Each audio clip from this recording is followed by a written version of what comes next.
Ferrari's issues keep piling up, as them finishing P5 and P6 in Barcelona is not the biggest issue, but rather the apparent dispute between Leclerc and Sainz.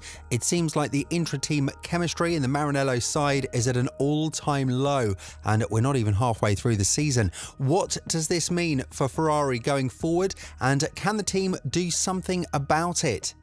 Leclerc accused Sainz of trying to do something spectacular for his Formula 1 career after their clash at the Spanish Grand Prix. On the second lap, Sainz made a move on Leclerc into turn 1 by going around the outside, while Leclerc took the inside line.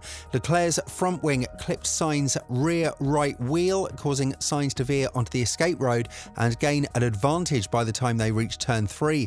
Leclerc, frustrated by the incident, claimed it made his race more challenging and suggested that Sainz was trying to impress at his home race, especially with important contract negotiations with other teams looming over his F1 future. We had a clear strategy at the beginning of the race, with both to save tyres to attack later on, Leclerc explained.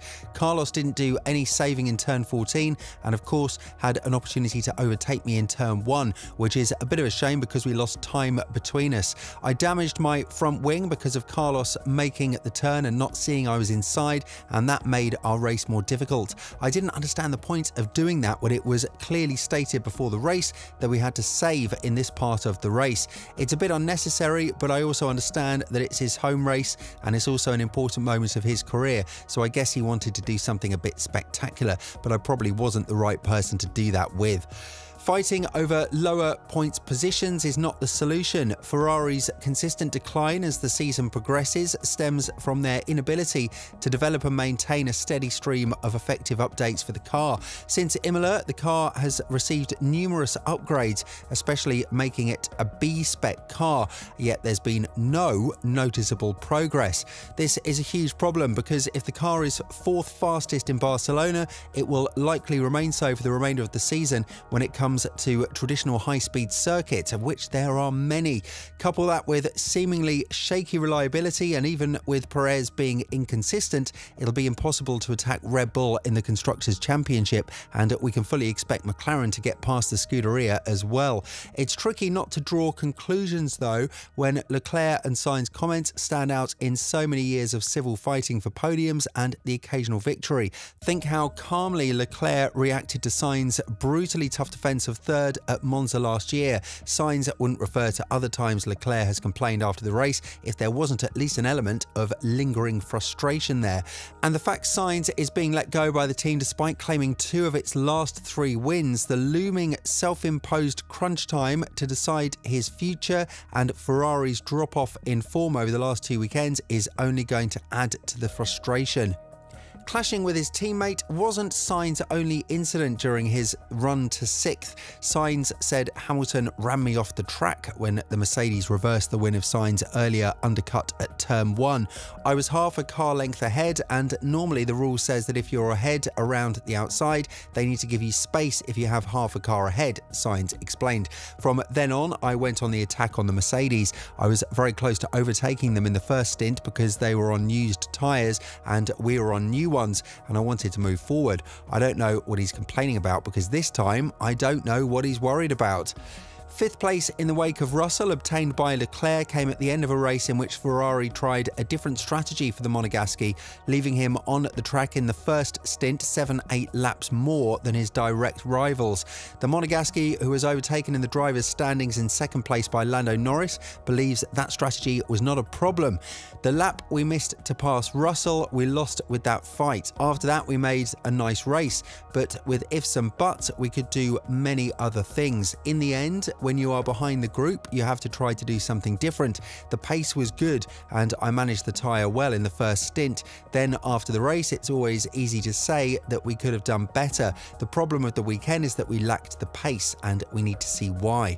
It does seem like the bad form in Ferrari is starting to take its toll on the team. Yes, Lewis Hamilton is going to replace Sainz this year, but that's all the more reason to finish this season on a high and show to the F1 world that this is a serious team. team. With situations like this, Ferrari is showing a vision of itself that was present in the team's worst period and one that was the butt of all the jokes and memes.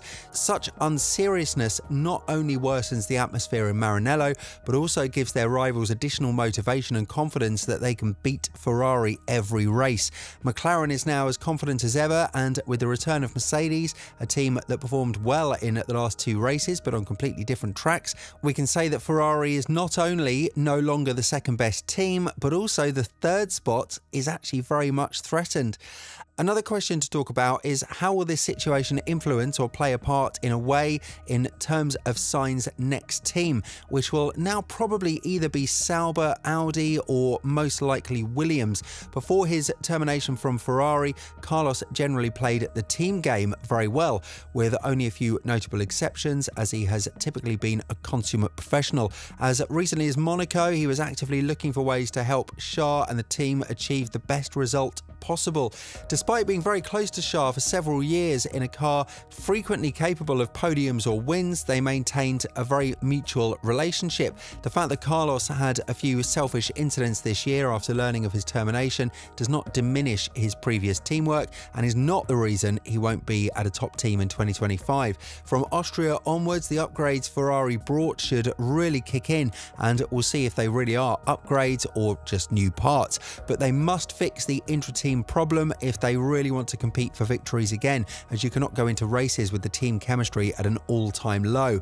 Fred Vasseur tried to calm the internal fire between the 2 drivers, with Charles Leclerc sticking faithfully to the pre-race briefing instructions, according to his statement, while Carlos Sainz, free from ties with Ferrari at the end of the season, had a different approach. Barcelona is now behind us, but Frederic Vasseur thinks that things will be different at the Red Bull Ring, the next stop on the Formula 1 World Championship scheduled for next weekend. In Barcelona, the situation was this. We were behind Red Bull, Mercedes and McLaren, but the situation was different in Monaco and will change every weekend. There are no longer 6/10ths of a gap between each car as in the past. Now we have 3 or 4 teams on the same level within 2/10ths. This means that positions can change due to tyre management, temperatures, setups and many other reasons, the Frenchman added. A small step forward can ensure a big gain. This means that everything is still open. It will be in Austria because of the sprint format weekend, but also because of the characteristics of the track that will suit our car better, the Ferrari team principal concluded at the end of the Spanish Grand Prix.